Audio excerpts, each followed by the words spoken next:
Hello everyone, this is अभिषेक। आज एक और हम स्केच कंप्लीट करने वाले हैं जिसका आउटलाइन मैंने यहाँ पे कंप्लीट किया है और इसका हम शेडिंग करने वाले हैं। और ऐसे बहुत सारी चीज़ें हैं जिसका मैं स्केच जो है वो मैं कंप्लीट कर चुका हूँ और उसके शेडिंग में कंप्लीट करने वाला हूँ। तो इसको कैसे बनाते हैं ये सारी चीज़ें मैं पहले कुछ ट्यूटोरियल में आपको बता चुका हूँ मैं कि कैसे आप बेसिक शेप से आप कोई भी एक चीज़ें बना सकते हैं। जैसे इसको ही आपको बनाना है तो पहले तो आपका एक लाइन ऑफ एक्शन के बाद ये जो आप देख रहे हैं ट्रायंगल, ये ट्रायंगल से आप इसको फेस बना सकते हैं और उसके बाद ये सारी चीज़ें, उसके बाद आप डिटेल दे सकते हैं। तो इसके लिए भी मैंने एक रेफरेंस लिया है, वो रेफरेंस भी आपके साथ शेयर करूँगा।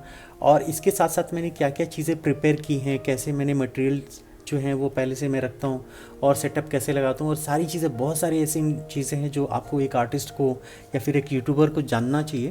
वो सारी चीज़ें मैंने एक हमारा जो दूसरा चैनल है, जैसे आप देख सकते हो अभिषेक आर्ट लाइफ, तो वहाँ पे मैंने बहुत सारी चीज़ें जो बिहाइंड द सीन होती हैं, बहुत सारी चीज़ें मैं यहाँ पे शेयर नहीं कर पाता हूँ मैं। तो ये चीज़ें मैं आपके साथ थोड़ी टाइम के लिए मैं आपके साथ शेयर करना चाहूँगा मैं कि कौन कौन से ऐसे टूल हैं यूज़ करना चाहता हूँ मैं। और वो सारी चीज़ें मैंने प्रिपेयर करके रखी हैं कि कोशिश यही रहती है मेरी कि एक शॉट में सारी चीज़ें मैं कंप्लीट करूं, बार बार वो एडिट करने की ज़रूरत ना पड़े कि यहाँ से भी मैंने कुछ यहाँ से पिक किया, कुछ वहाँ से पिक किया, या मुझे टाइम लगता है। तो ये सारी चीज़ें जो है एक बहुत ही यूज़फुल वीडियो बनाया है मैंने। इसके साथ साथ मैं उसको पोस्ट करूँगा अभिषेक आर्ट लाइफ में। आप उस चैनल को भी सब्सक्राइब कर सकते हैं क्योंकि अगर आप फर्स्ट टाइम आए तो आपको ये सारी चीज़ें जो हैं आपको बेनिफिट होंगी। अभी जो कि मैंने यहाँ पे स्केच कंप्लीट कर लिया है तो यहाँ पे मैं थोड़ा सा इसका जो मैंने यूज़ जो किया है ये मैकेनिकल पेंसिल से यूज़ किया है। इसके क्यों यूज़ किया है ये भी मैंने उस चैनल पे बताया है जो कि, और यहाँ पे मैं अभी पिक कर रहा हूँ, पिक करके, क्योंकि यहाँ पे कुछ जो ग्रेफाइट है, ग्रेफाइट अलाउ नहीं करते हैं कि आप चारकोल पेंसिल उस पर रन करें। तो इसके लिए कहीं कहीं पे जितने भी आउटलाइन है मैंने कर लिए, तो इसके ग्रेफाइट मुझे कहीं पे भी रोके नहीं चारकोल के लिए। तो यहाँ जो इसके कुछ इसकी जो इंटेंसिटी है, इसका जो वॉल्यूम है वो थोड़ा कम कर रहा हूँ मैं।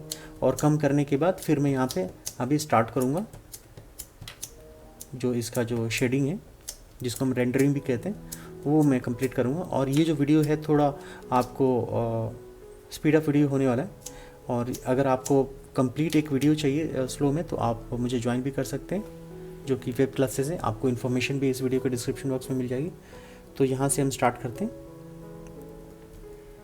सबसे पहले मैं यहाँ पे आउटलाइन कंप्लीट करने वाला हूँ। जितना भी आप देख रहे हो, जितने भी आप जो भी आप नोज़ पे मैंने स्टार्ट किया यहाँ पे, तो सबसे पहले मैं जितने भी डार्क एरियाज़ हैं उसको कंप्लीट करूँगा। जैसे आई को कवर कर लिया, जितना भी जैसे ब्राइट पार्ट है उसे मुझे डिस्टर्ब नहीं करना है, उसको वाइट ही रखना है। क्योंकि जब भी हम ब्लेंड करेंगे तो ब्लेंड जब करेंगे तो वो जो उसके जो पार्टिकल्स हैं, जो पाउडर है, वो जब निकलेंगे, जो ब्लेंड होंगे, जब स्प्रेड होंगे तो वहाँ पे भी कवर होगा। तो उसके लिए हम पहले से ही भले ही उसमें थोड़े बहुत शेड आने वाले हैं लेकिन हम उसको शेड नहीं देंगे, उसको पेंसिल से वहाँ पे नहीं रन करने वाले। तो जितने शेडो एरियाज़ है, जितना मैंने हाईलाइट किया है वहाँ पे, जैसे अभी आप देख रहे हो, एक पहले से मैंने आउटलाइन करके रखा है जैसे, और कुछ शेड एरियाज़ हैं वहाँ पे भी मैंने करके रखा हुआ है बाउंड्री, क्योंकि मुझे और ज़्यादा ईजी रहता है और टाइम कम लगता है वो चीज़ें मुझे करने में। तो यहाँ पे जैसे राइट आई का कंप्लीट किया, लेफ़्ट आई में भी वैसे ही जितने भी शेडो एरिया है, डार्क पार्ट है, उसको मैं पहले कवर कर लूँगा मैं, और कवर करके फिर जितना आप देख रहे हो।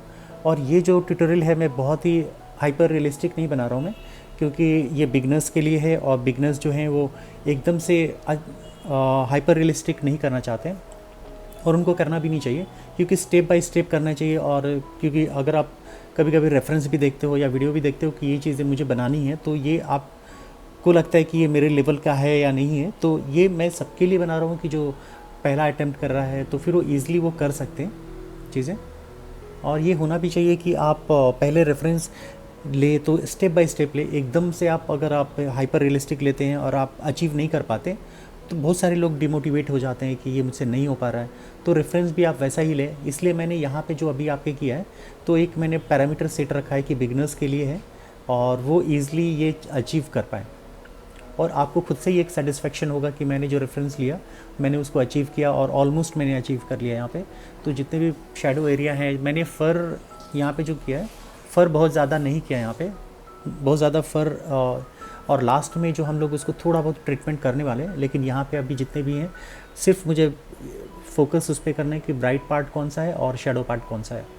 क्योंकि कभी कभी ऐसा होता है कि जब मैं यहाँ पे पूरा सरफेस है वो डार्क करना पड़ता है। डार्क कब करना पड़ता है कि अगर आप जो रेफरेंस लिया है या फिर डॉग जो आप बना रहे हो, तो उसका जो बेस कलर क्या है, अगर वो ब्लैक डॉग है तो ब्लैक होगा, तो उसमें सिर्फ आपको शाइन देना होगा। आपको इसके लिए कंप्लीट डॉग को कलर करना पड़ेगा, जो चारकोल है, चारकोल से ही पूरा उसको ब्लेंड करना पड़ेगा।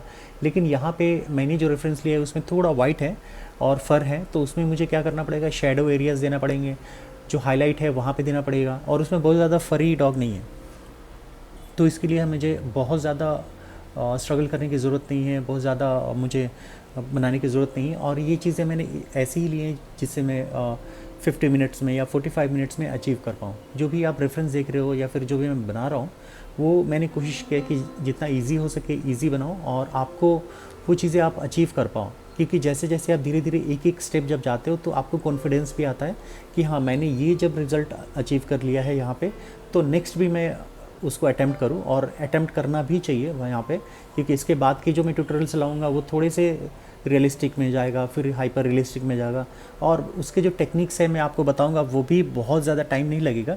6 घंटे, 7 घंटे, 8 घंटे वो एक्चुअली बहुत सारे आर्टिस्ट भी लेते हैं, लेकिन मैं कोशिश करूँगा कि 2 घंटे या 3 घंटे में आपको एकदम हाइपर रियलिस्टिक जो आउटपुट होता है वो ले लूँ। और जैसे कि आपको पता है कि बहुत सारे पेंसिल्स आते हैं, बहुत सारे आर्टिस्ट हैं जो महंगे महंगे पेंसिल भी लाते हैं, जैसे कि 100 रुपीज़, 200, 300 रुपीज़ के एक एक पेंसिल आते हैं, चारकोल पेंसिल। लेकिन मेरी कोशिश यही रहती है कि कम से कम लूँ, और ये जो है कैमलिन का पेंसिल है, सॉफ्ट पेंसिल, जो कि आपको मार्केट में 10 रुपये से कम के भी वो पेंसिल आ जाते हैं।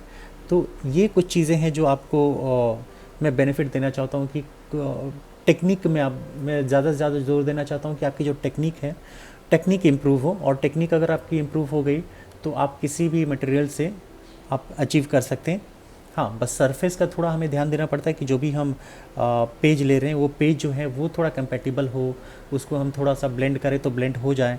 तो पेज में हम बहुत ज़्यादा कॉम्प्रोमाइज़ नहीं करेंगे, लेकिन पेंसिल वगैरह में अगर इनिशियल डेज़ में अगर हम कैमलिन से अगर 10 रुपीज़ में भी अचीव कर पाते हैं तो अच्छी बात है। जैसे यहाँ पे देख रहे हो, एक एक जो है मैंने हल्के से पॉइंट आउट करके रखा हुआ है, और वहाँ पे मैं शेड कर रहा हूँ। और कहीं पे भी मैं अभी हेयर वगैरह पे ध्यान नहीं दे रहा हूँ, मुझे क्या करना है, स्ट्रक्चर कंप्लीट करना है। क्योंकि इनिशियल डेज़ में हमें क्या करना पड़ता है कि स्ट्रक्चर जो होता है, स्ट्रक्चर पहले कंप्लीट कर लिया, और सेकेंडरी क्या होता है, फिर उसके बाद अगर वो लगता है कि हाँ आउटलाइन आपने परफेक्ट किया, तभी आप शेड की तरफ जाएँ। और जहाँ पर आपने कंप्लीट कर लिया यहाँ पर शेड, तो फिर उसके बाद आपको होता है कि लाइट और डायरेक्शन के हिसाब से आपको फिर उसमें शेड करना होता है। जैसे अभी आप देख रहे हो कि ये नेक है, नेक के पास अगर देखते हो तो वहाँ पे जो शेडो है वो शेडो ज़्यादा बनता है, तो वहाँ पे हमें डार्क ज़्यादा करना होता है। और चारकोल में यही एक बेनिफिट होता है कि आप जब भी ग्रे स्केल में बनाते हैं तो वहाँ पे आपको ज़्यादा से ज़्यादा चीज़ें जो रियलिस्टिक चीज़ें आती हैं, कैसे आती हैं कि उसमें डार्क और लाइट के कॉम्बिनेशन से ही हर चीज़ें आती हैं। जैसे और दूसरा ये है, टेक्निक ये है कि जब भी आप पेंसिल को होल्ड करें तो होल्ड अपनी अकॉर्डिंग कर सकते हैं। यहाँ पे मैंने होल्ड इसलिए किया है कि मेरा हैंड जो है वो पेपर पे ना जाए, वो क्योंकि मेरे सब्जेक्ट पे अगर गया तो वहाँ पे स्मज होने के चांसेस ज़्यादा रहते हैं। तो मैंने थोड़ा उसको टिल्ट करके रखा हुआ है, और टिल्ट करके रखने से बेनिफिट एक और भी ये होता है कि आप ज़्यादा सरफेस यूज़ होता है लीड का, तो वो ज़्यादा ही वो पेपर पे उसके जो चारकोल के इफ़ेक्ट रहते हैं वो बहुत अच्छा आता है, और उसमें फ़्लो आपका बहुत अच्छा आता है हैंड का। और यहाँ पे भी मैं हमेशा ही कहता हूँ कि जैसा भी उसका फ़र है, उसका जो फेस का फ़्लो गया हुआ है, उस फ़्लो से ही हमें पेंसिल मूव करना है। क्योंकि अगर हल्के थोड़े बहुत लाइन भी आते हैं तो लाइन भी ऐसा लगेगा कि वो फ़र का ही पार्ट है, तो उसमें कुछ आपको क्रॉस नहीं करना है। या फिर अगर आपको बहुत ज़्यादा ब्लेंड करना है या फिर कंप्लीट आपको डार्क करना है तो आप क्रॉस में शेड कर सकते हैं। लेकिन यहाँ पे जैसे मैंने आपको बताया कि हेयर जो है वाइट है और उसमें बहुत ज़्यादा हम नहीं कर सकते यहाँ पे, तो यहाँ के लिए आपको आप जैसा उसका फ़्लो गया हुआ है, उसका जो फीचर्स हैं उसके अकॉर्डिंग आपको शेड करना पड़ेगा पेंसिल से। तो अभी तक हम लोगों ने कोई भी ब्लेंडिंग टूल यूज़ नहीं किया था। अभी मैं यहाँ पे जैसे मैंने आपको दिखाया कि ब्लेंडर का यूज़ कर रहा हूँ, और ब्लेंडर मैं कहाँ पे यूज़ कर रहा हूँ, जहाँ पे एकदम बिल्कुल ही डार्क है, पिच ब्लैक है, वहाँ पे यूज़ कर रहा हूँ मैं। और उसके बाद मैं ब्रश का यूज़ कर रहा हूँ, और ब्रश का यूज़ कहाँ पे है, जहाँ पे मुझे फ़र दिखाना है, हेयर है, वहाँ पे मुझे बहुत ज़्यादा एकदम स्किन नहीं दिखाना है। जैसे कि ह्यूमन स्किन कैसा होता है, एकदम क्लीन होता है, उसमें कोई फ़र नहीं होता है, एकदम आप स्किनी जो होता है वो चीज़ें आप दिखा सकते हैं। लेकिन डॉग में या फिर जो एनिमल्स में होता है उसमें फर ही ज़्यादा होते हैं, तो वहाँ पे आपको स्ट्रोक्स जो होते हैं, स्ट्रोक्स दिखाना ज़्यादा होता है। तो स्ट्रोक्स आप दिखा सकते हैं, जैसे अभी आप देख रहे हो। तो जो भी पेंसिल स्ट्रोक है मैंने उसको रहने दिया है, मैंने बहुत ज़्यादा ब्लेंड नहीं किया है। अगर आप किसी टिश्यू पेपर से भी करते हैं या फिर आप ईयरबड से भी करते हैं तो ब्लेंड बहुत ज़्यादा होता है, बहुत क्लीन हो जाता है। तो हमें यहाँ पे क्लीन नहीं दिखाना है, एकदम स्मूथ नहीं दिखाना है, हमें थोड़ा यहाँ पे रस्टिक टेक्सचर दिखाना है। और पेपर का भी जो हल्का सा जो ग्रेन्स है वो भी चीज़ें निकल के आ रही हैं। और ये जो पेपर है, ये पेपर पे बहुत अच्छे से निकल के आ रहा है। ये जो हमारा जैसे सब्जेक्ट अभी आप देख रहे हो, अभी हम लोगों ने कोई भी शेड नहीं किया है, कोई भी अभी कुछ, सिर्फ हम यहाँ पे सिर्फ हम ब्लेंड कर रहे हैं, वो भी ब्रश से। और इसके बाद हम यूज़ करने वाले हैं मोनो इरेज़र का। मोनो इरेज़र को थोड़ा सा हम शार्पन करेंगे, थोड़ा सा, और उसको हम यूज़ करेंगे कहाँ पे, जहाँ पे हाईलाइट चीज़ें हो रही हैं वहाँ पे हाईलाइट करेंगे। और हाईलाइट करने से बेनिफिट ये होगा कि हमें इफ़ेक्ट पता चलेगा लाइट का। और डार्क तो हम लोगों ने ऑलरेडी कर दिया यहाँ पे। और जितना आप रियलिस्टिक चाहते हैं हम आगे के क्लासेस में करेंगे यहाँ पे और रियलिस्टिक, लेकिन अभी मैंने उतना ही किया है जितना कि आप कर सकते हैं और आपको करना चाहिए। अचानक से मैं आपको कोई बम नहीं फोड़ने वाला कि आप एकदम से रियलिस्टिक, एकदम हाइपर रियलिस्टिक कर लें। तो मैंने कुछ पोर्ट्रेट्स किए हैं यहाँ पे पिछले कुछ ट्यूटोरियल्स में, तो वो चीज़ें मैंने आपको बताया, लेकिन बहुत ही स्किन के टेक्सचर बहुत ज़्यादा नहीं दिया है, लेकिन ऑन द सेम टाइम मैंने कोशिश की है कि उसको मैं रियलिस्टिक भी दिखाऊं। अभी जैसे मैंने आपको बताया था कि जहाँ जहाँ पे मुझे ब्राइट रखना था वहाँ पे पेंसिल मैंने वहाँ पे यूज़ किया ही नहीं है, वहाँ पे मैंने खाली रखा है। तो वो एक इफ़ेक्ट आ गया, जब भी हम ब्लेंड किए तो वहाँ पे भी टेक्सचर आया है, लेकिन एक स्मूथ टेक्सचर आया। और उसके बाद हमें जिस पोर्शन में मुझे ज़्यादा ब्राइट दिखाना है तो उसको मैं एकदम पेंसिल स्ट्रोक की तरह ही मैं यूज़ कर रहा हूँ मोनो इरेज़र को। और वहाँ पे एक फील भी आएगा कि एक फ़र का फील है। तो यहाँ पे आप देख रहे हो कि एक लाइट हिट करता है, वैसा इफेक्ट आने लगा है यहाँ पे, जो एक स्मूथ अभी दिख रहा था। तो ये कुछ चीज़ें हैं, इफ़ेक्ट हैं। आप इसके ऊपर से आप फिर से पेंसिल का यूज़ कर सकते हैं, या तो आप बिल्कुल ही शार्पन करके सॉफ्ट पेंसिल का जो चारकोल पेंसिल है उसको वापस से कर सकते हैं, या फिर आप मैंने आपको कुछ बताया है, जैसे आपको एक बताया था कि अभिषेक आर्ट लाइफ में ऑन द सेम टाइम मैं पोस्ट करने वाला हूँ ये ट्यूटोरियल की, कैसे मैंने बिहाइंड द सीन है, कैसे मैंने प्रिपेयर किया है चीज़ों को, कौन कौन से मैंने मटेरियल है जो मैंने यूज़ किए हैं, और कौन कौन सी चीज़ें हैं जो शायद यूज़ में ना आए लेकिन फिर भी मैंने वहाँ पे रखे हैं कि टाइम सेविंग करने के लिए। तो ये चीज़ें मैंने यहाँ पे कंप्लीट कर लिया है। अभी मैं यहाँ पे ब्रश से आपको एक क्लीन करना पड़ेगा जो भी आप इरेज करते हैं। तो यहाँ पे जितने भी हाईलाइट हैं वो भी आप दिखता है, वो सारी चीज़ें हम उसको कंप्लीट कर लेंगे सबसे पहले, और उसके बाद हम सिस्टमेटिक ढंग से उसके बाद एक और जो प्रोसेस है, एक एक प्रोसेस करके ही जाएंगे। कि सबसे पहले हम लोगों ने क्या किया कि पहले कंप्लीट एक शैडो और जो फर है वो बनाए, उसके बाद ब्लेंड किया, ब्लेंड करने के बाद फिर हम लोगों ने हाईलाइट दिया। अब हाईलाइट देने के बाद फिर हमें क्या करना है, उसको जितने भी किनारे हैं, किनारे में मैं स्प्रेड कर रहा हूँ, जितने भी डॉग के सराउंडिंग हैं, एजेस हैं, वहाँ पे मैं इसलिए दे रहा हूँ कि जब भी आप, या तो आप बैकग्राउंड को डार्क भी कर सकते हैं, उसको डार्क इसलिए करना है कि उसमें थोड़ा सा फ़र हमें दिखाना है किनारे के साइड में। तो इसके लिए आप उसको फ़र जैसा कैसे होता है बाहर की तरफ, वैसा हम थोड़ा उसको हेयर जो है वो हेयर बनाएंगे हम बाहर की तरफ, जो भी उसके एजेस हैं, क्योंकि जब तक आप डार्क करोगे नहीं बाहर की तरफ तो वो हाईलाइट पता नहीं चलेगा। तो उसके लिए मैंने बिल्कुल ही कम रखा है, बैकग्राउंड मैंने कुछ डार्क नहीं किया यहाँ पे, सिंपल ही मैंने उसको ही यूज़ किया। उसके जो ग्रेफाइट है, उसका जो चारकोल है, चारकोल का जो इफ़ेक्ट है वो चीज़ें आ गई हैं। और इसके बाद एक और पेन मैंने आपको इंट्रोड्यूस किया था, जैसे इको पिगमेंट पेन है। तो वो पेन के कई सारे ग्रेड्स आते हैं, 0.1 है, 0.2 है, 0.3 है। तो यहाँ पे 0.2 मैंने यूज़ किया है, और 0.1 का भी यूज़ करने वाला हूँ मैं फेस पे। तो यहाँ पे जितने भी किनारे की तरफ आप फर देख रहे हैं वहाँ पे मैंने एकदम हल्के हल्के हैंड से उसको यूज़ किया है, और जहाँ जहाँ पे फेस पे भी लगता है आप वहाँ पे दे सकते हैं। और एक एक हेयर जो है मैंने यहाँ पे ड्रॉ किया है, यहाँ पे जैसे किनारे की तरफ जो देख रहे हो आप, तो इसको 0.2 से आप कर सकते हैं। और ये मैंने यूज़ किया, तो ये हाँ ये रन होते हैं चारकोल पे भी, और वैसे भी अल्टीमेटली हमें वहाँ पे बाहर की तरफ यूज़ कर रहे हैं यहाँ पे, तो ये कर सकते हैं यहाँ पे। जैसे अभी आप देख रहे हो कि एक एक जो है हेयर वो आप रैंडमली उसको बना सकते हैं। तो ये चीज़ें हैं, और जितना भी अगर आप बॉडी पे करना चाहते हैं तो बॉडी पे भी कर सकते हैं इसको, इफ़ेक्ट बहुत अच्छा आएगा, उसका एक रियलिस्टिक इफ़ेक्ट आएगा। मैंने यहाँ पे बहुत कम से कम चीज़ों में आपको बताया, और ये जितने भी प्रोडक्ट मैंने यूज़ किए हैं बहुत ही यूज़फुल है, मेरे टेस्टेड हैं, और मैं इसको रेकमेंड इसलिए कर रहा हूँ कि मुझे ये चीज़ें पसंद आई हैं, मुझे अच्छी लगी ये सब चीज़ें करने में। तो आपको बहुत ज़्यादा R&D करने की ज़रूरत नहीं है, बहुत ज़्यादा ढूंढने की ज़रूरत नहीं है।